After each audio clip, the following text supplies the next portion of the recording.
You can't do this to me. They promised. My sister Morel was screaming across our parents' dining room table, her face red with rage, pointing her finger directly at me while I just sat there, calmly cutting my steak. The whole room had gone dead silent except for the sound of my knife against the plate. Should have gotten it in writing, Morel, I said, not even looking up from my food. That's when she lost it completely. She grabbed her wine glass and hurled it across the table. Red wine splattered everywhere, on the white tablecloth, on the wall, on my mom Stephanie's horrified face. My dad Ramsey just sat there with his mouth hanging open like he'd seen a ghost. Morel stormed out, slamming the door so hard the whole house shook, leaving me sitting there with my parents staring at me like I'd just murdered someone in cold blood. Here's the thing. This dinner was supposed to be a celebration. I'd just gotten the biggest promotion of my career as a software engineer. We were supposed to be toasting my success, talking about my future. Instead, it became the night I discovered my family had been lying to me for 15 years. See, what Morel had just announced to the table was that our parents had promised, without ever asking me, that she could move into my house. My house. The one I'd been living in alone for over a decade.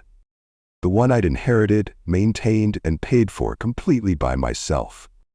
But here's what made that moment so satisfying and why my parents looked like they'd seen the devil himself. I had a secret that was about to blow their entire plan to pieces. Before I tell you what I said next that made Morel completely lose her mind, hit that subscribe button, because this story is about to get wild. And I promise you've never heard a family drama quite like this one. Let me back up and tell you exactly how we got to this moment, because the real story isn't just about one explosive dinner. It's about 15 years of lies, manipulation, and me finally deciding I'd had enough. My name is Blake. I'm 32 years old and I've been a software engineer for the past 8 years. But more importantly, I've been the family fixer for as long as I can remember. You know that person in every family who everyone calls when things go wrong? That's me. I'm the eldest child, and apparently that came with a lifetime subscription to solving everyone else's problems. Let me paint you a picture of how this family works. There's my sister Morel. She's 25, and she's what you'd politely call a dreamer. Less politely, she's a chronic overspender who bounces between calling herself an aspiring actress and an influencer, depending on which sounds better that week. Then there are my parents, my mom Stephanie, who's 58 and teaches elementary school, and my dad Ramsey, who's 61 and works as a mechanic. They're good people, don't get me wrong. They love us both deeply. But they're also the kind of parents who enable bad behavior because they can't stand to see their children struggle. And me? I'm the responsible one. The one who paid for Morel's college tuition when she blew her scholarship money on a spring break trip to Cabo. The one who's covered her car repairs more times than I can count. Hell, I've even paid her bail money twice, once for a DUI, and once for what she called a misunderstanding at a department store that involved $500 worth of makeup in her purse. I love my family, I really do. But I learned early that love doesn't mean being a doormat. At least, I thought I had learned that. Here's where the story really begins. When I was 18, my grandmother Maureen passed away. She left me her house, this beautiful 4-bedroom Victorian in one of the best neighborhoods in town. Prime location, gorgeous architecture, the kind of place people drive by just to admire. Most 18-year-olds would have sold it immediately, taken the money and blown it on college parties and stupid decisions. Not me. I moved in during my sophomore year of college and made it my mission to take care of that house the way my grandmother had. I learned how to fix leaky faucets and replace broken tiles. I painted every room, refinished the hardwood floors, updated the kitchen, renovated both bathrooms. For 14 years, that house has been my sanctuary, my project, my pride and joy. But Morel? She's been jealous of that house since day one. Even as a kid, she'd walk through those rooms and I could see her mentally redecorating, imagining herself living there. She'd constantly drop hints about how much space I had, how lonely I must be in such a big house, how nice it would be to have family close by. And my parents? They fed into it. Over the years, I started noticing a pattern in their conversations. Whenever Morel had a crisis, which was often, The solution always seemed to involve me. "Don't worry, Blake will take care of you," became their family motto. Lost your job? Blake will help. Boyfriend dumped you? Blake has space. Need money for another one of your schemes? Blake's got it covered. See, Morel has a very predictable cycle. She gets excited about some new opportunity, a modeling gig, an acting class, a business venture that's going to make her rich. She throws everything at it, usually spending money she doesn't have. Then reality hits. The modeling agency was a scam, the acting class was overpriced and useless, or the business venture falls apart. She loses her job because she was too focused on her side hustle. Her boyfriend of the month gets tired of her drama and leaves. She can't make rent, gets evicted, and suddenly it's a family emergency. Every single time, my parents would call me. "Blake, you know your sister's going through a rough patch. She just needs somewhere to land while she gets back on her feet. You've got all that space?" And every single time, I'd find a way to help without letting her move in. I'd pay her security deposit for a new apartment, cover her first month's rent, give her grocery money, anything to keep my house as my space. Because I knew that if Morel moved in temporarily, it would become permanent real fast. The final straw came 3 months ago.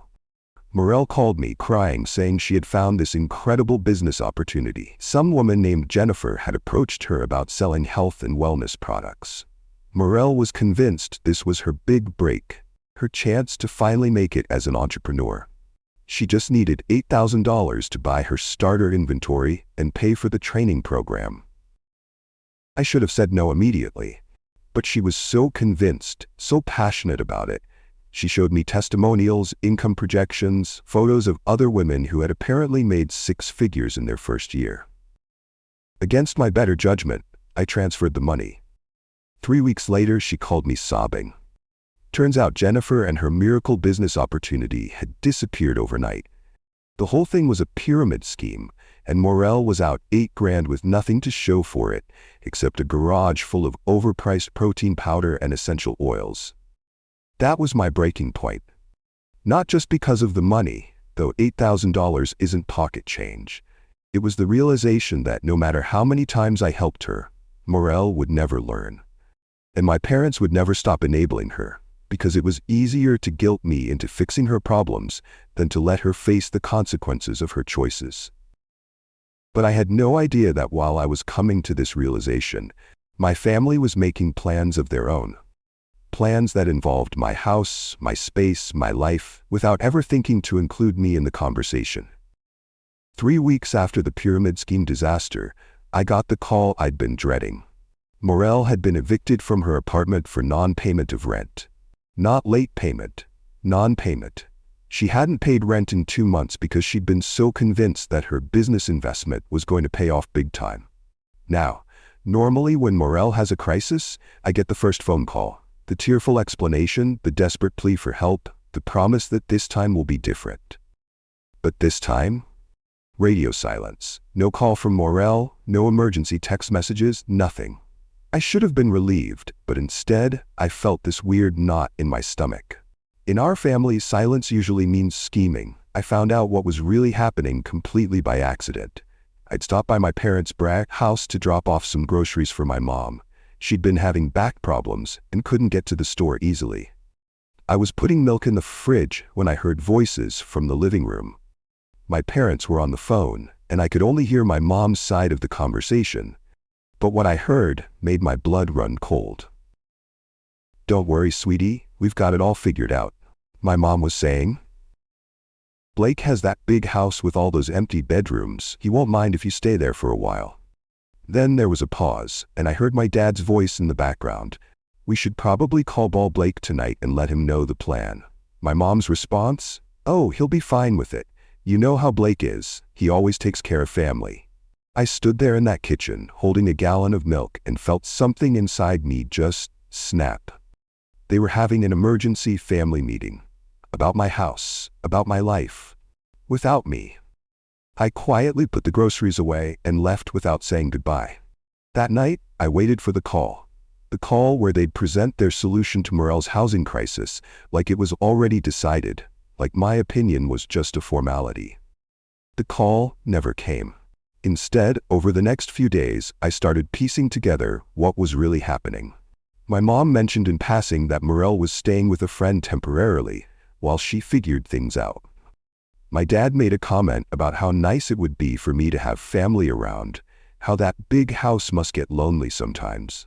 Little comments, casual observations, all designed to warm me up to an idea they'd already committed to. That's when I realized this wasn't a recent plan. They'd been working on this for months, probably since Morel's last relationship fell apart.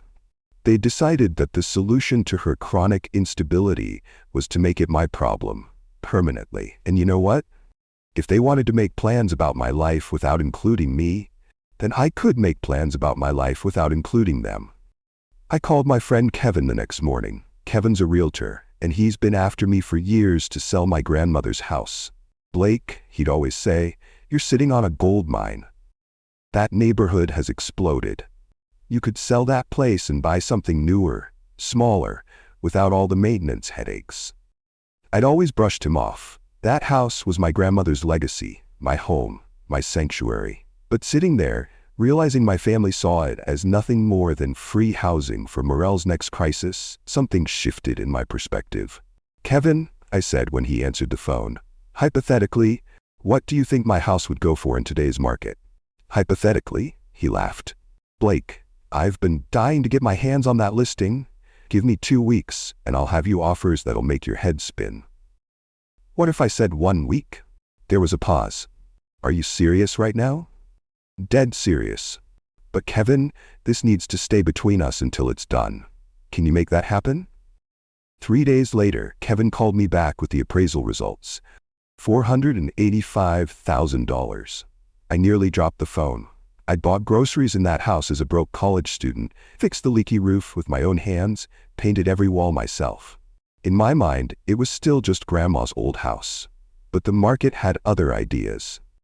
The listing went live on Wednesday morning. By Wednesday afternoon, Kevin was calling me with 3 offers. By Thursday, we had 7 people interested, including a bidding war that pushed the offers well over asking price. But one offer stood out from the rest. Emma and David Chen. Both doctors, both young professionals, both completely in love with the house from the moment they walked through the door. Emma actually cried during the showing, talking about how much the house reminded her of her own grandmother's place back in California. David was already planning which room would be his home office, and talking about the vegetable garden they could plant in the backyard. Listening to Kevin describe their reaction, I knew they were the right choice. This wasn't just a financial transaction for them. They saw what I'd seen in that house. They understood what it meant to have a place that felt like home. If you're enjoying this story and want to hear how this all played out, make sure to subscribe because the next part is going to blow your mind. I'm curious though, have you ever had to make a major life decision in secret because you knew your family wouldn't understand? Let me know in the comments. We scheduled the closing for Friday afternoon. Friday, exactly 1 day before our family dinner. 1 day before Morel would announce to the table that my parents had promised she could move in with me. The whole week leading up to that dinner, I carried this secret like a weight in my chest. Every time my phone rang, I wondered if they'd found out somehow. Every conversation with my parents felt loaded with hidden meaning. My mom would mention how excited Morel was about her new living situation. My dad would talk about how good it would be for both of us to have company. Meanwhile, I was sitting in lawyers' offices signing papers, coordinating with movers, and planning my entire future around a decision I'd made in a moment of pure frustration. Because here's what I realized during that week. I didn't just love that house. I was trapped by it. Every time I thought about dating seriously, I worried about bringing someone home to a place that felt more like a museum than a home. Every time I considered taking a job in another city, I felt guilty about abandoning my grandmother's house. Every time Morel had a crisis, that house became the expected solution. But now, I had a way out. $485,000 worth of freedom. Enough to buy a sleek downtown condo, start fresh, and finally live my life for me instead of as the family's safety net. The closing went smoothly. Emma and David were so excited they brought a bottle of champagne to the title office. We took pictures with the keys, and Emma hugged me and promised to take good care of the place. Walking out of that office, car keys to a house I no longer owned in my pocket, I felt lighter than I had in years. 24 hours later, I was sitting at my parents' dinner table, listening to Morel announce their grand plan, knowing I was about to detonate a bomb that would change everything. So there I was, sitting at that dinner table, with the biggest secret of my life burning in my chest, watching my family play out their carefully orchestrated plan. My mom had made my favorite meal, pot roast with all the fixings. My dad had opened a bottle of wine to celebrate my promotion. Everything felt so normal, so perfectly choreographed, that I almost felt bad for what I was about to do. Almost. Morel had been unusually quiet through most of dinner, which should have been my first clue. She kept glancing at our parents, like she was waiting for some kind of signal. Finally, as my mom was clearing the main course plates, Morel took a deep breath and launched into her announcement. "So Blake," she said, putting on her brightest smile, "I have some really exciting news to share. Mom and Dad and I have been talking, and they've worked out the perfect solution to my housing situation." I kept eating, not looking up. "Oh yeah? What's that?" "Well," she continued, her voice getting more animated, "they pointed out that you have all that space in Grandma Morin's house, and it doesn't make sense for you to be rattling around in there all by yourself when I really need a place to land while I get back on my feet." My fork paused halfway to my mouth. "Here it comes. So they promised that I could move in with you. Isn't that perfect? We can be like roommates, and I can help with the mortgage and utilities once I find a new job. It'll be so much fun, like when we were kids."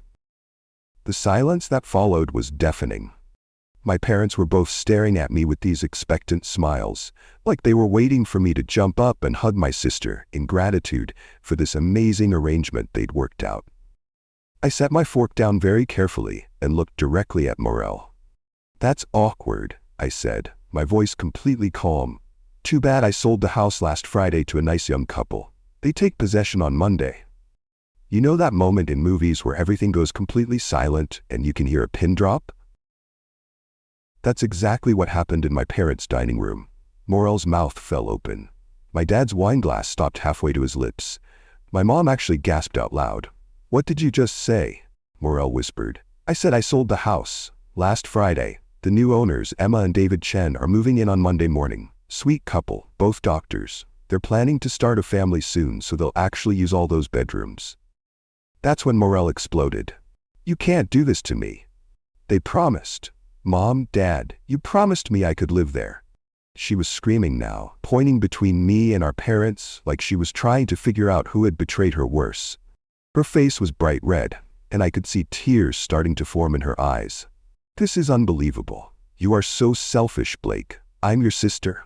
I needed help, and instead of being there for me, you sell the house out from under me? What kind of person does that?" I took a sip of my wine, still completely calm.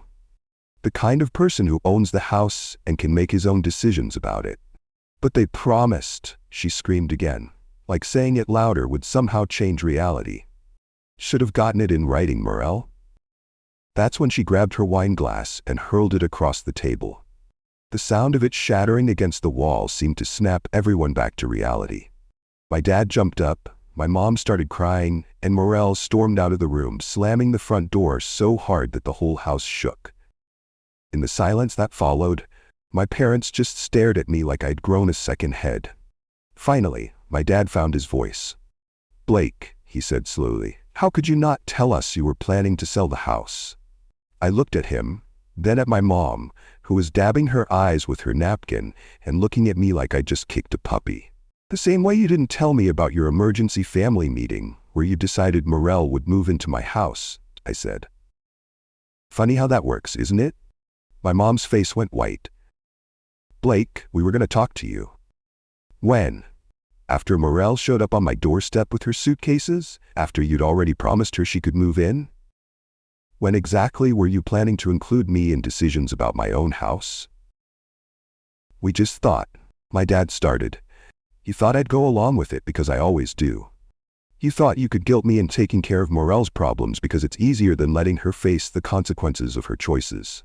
My mom was crying harder now. She's your sister, Blake. She needed help. She needed help 3 months ago when I gave her $8,000 for that pyramid scheme. She needed help 2 years ago when I paid her bail. She needed help 4 years ago when I covered her college tuition after she blew her scholarship money. At what point does help become enabling? This is different, my dad argued. No, it's not. This is the same pattern we've been stuck in for years. Morel makes bad choices, faces consequences, and suddenly it becomes my responsibility to fix everything. Well, not anymore. I stood up from the table, pulling my car keys from my pocket. The house sold for $485,000, by the way. I'm buying a condo downtown. 1 bedroom. Just for me. No extra space for temporary roommates or family emergencies. My mom looked up at me through her tears. Blake, please don't leave like this. We can work this out. There's nothing to work out, Mom. I made my decision the same way you made yours, without consulting the other people involved. The difference is, it was actually my decision to make. I walked toward the door, then turned back. And Mom, next time you want to have a family meeting about my life, maybe consider inviting me. The last thing I heard as I walked out was my mom sobbing and my dad saying, "What are we going to tell Morel?" But honestly, that wasn't my problem to solve anymore. A week later, I was sitting in my brand new downtown condo, drinking my morning coffee and looking out at the city skyline. The place was everything I'd imagined. Sleek, modern, completely mine. 1 bedroom, 1 bathroom, an open concept living area with floor-to-ceiling windows. No creaky floorboards that reminded me of my grandmother's footsteps. No empty rooms that my family saw as solutions to their problems. Just peace. But I'll be honest with you, it was also quiet. Really quiet. For 14 years that Victorian house had been full of sounds. The old radiators clanking to life in winter, the wind rattling the original windows, the neighbor's dog barking in the morning. This condo was almost eerily silent. And for the first time since I'd made this decision, I wondered if I'd made a mistake. That's when my phone buzzed with a text from my mom. "Blake, I wanted you to know that Morel moved back in with us yesterday. She also got a job at the marketing firm downtown, full-time, good benefits. I think losing the house option was the wake-up call she needed. Love you." I stared at that message for a long time. Part of me felt vindicated. See? Morel could figure things out when she had to. But another part of me felt empty. Like maybe I'd burned down a bridge I didn't mean to destroy. 2 days later my phone rang. Morel's name flashed on the screen, and I almost didn't answer it. I wasn't ready for another screaming match, another guilt trip about how selfish I was. But when I picked up, instead of anger, I heard something I hadn't heard from my sister in years. Genuine remorse. "Blake," she said, and I could tell she'd been crying. "I owe you the biggest apology of my life." I didn't say anything, just waited. I've been thinking about what happened at dinner, and, God, Blake, I've been such an entitled brat. For years. You didn't owe me a place to live. You didn't owe me money for my stupid schemes. You didn't owe me anything, and I took advantage of how good you are. Her voice broke a little. I needed this wake-up call. I needed to face the fact that I'm 25 years old and I've been acting like a teenager, expecting everyone else to clean up my messes. Getting that job, having to actually take care of myself, instead of planning to coast on your generosity. It's the first time in years that I feel like a real adult. I felt something tighten my chest start to loosen. "Morel? No, let me finish. I'm not calling to ask for anything. I'm not calling to guilt you into anything. I just wanted to say thank you. Selling that house, refusing to let me move in, it was the most loving thing you could have done for me, even though it didn't feel like it at the time." We talked for another 20 minutes. Really talked. Maybe for the first time since we were kids. She told me about her new job, about the small apartment she'd found that she could actually afford on her salary. She sounded different, more grounded. More like someone who was building a life instead of just bouncing from crisis to crisis. After we hung up, I sat there thinking about what she'd said. Sometimes love means saying yes, helping when someone genuinely needs it, being there during real emergencies. But sometimes love means saying no. Sometimes the most caring thing you can do is refuse to enable someone's self-destructive patterns, even when it hurts. The next morning, I found something in my mailbox that completely caught me off guard. A thank you card from Emma and David Chen, with a photo of my grandmother's house tucked inside. But it wasn't the house as I'd left it. They'd already started making changes. There were flower boxes under the front windows, a new porch swing, and a small vegetable garden where the old rose bushes used to be. The note inside was simple. Thank you for letting us be the next family to call this place home. We promise to love it as much as you did. Emma, David, and baby Chen. Due in March. Looking at that photo, I realized something profound. I hadn't lost my grandmother's house. I'd given it a future. Emma and David would fill those empty bedrooms with love and laughter and probably the chaos of raising kids. They'd make new memories in the kitchen, where I'd learn to cook, create new traditions in the living room, where my grandmother used to tell me stories. And me? I was finally free to create my own traditions, my own memories, my own life. As I was putting the card on my kitchen counter, my phone buzzed with a dating app notification. Some woman named Sarah had liked my profile. I looked at her photo. Pretty smile, kind eyes, a bio that mentioned hiking and trying new restaurants. For the first time in months, I found myself smiling as I opened the app to message her back. Here's what I learned from this whole experience.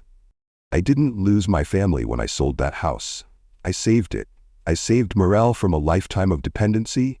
I saved my parents from being eternal enablers. And most importantly, I finally saved myself.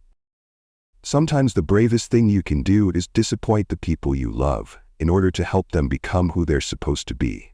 And sometimes, just sometimes, they thank you for it later. If this story resonates with you and you want to hear more about setting boundaries with family, hit that subscribe button and share this story with others. See you in the next day.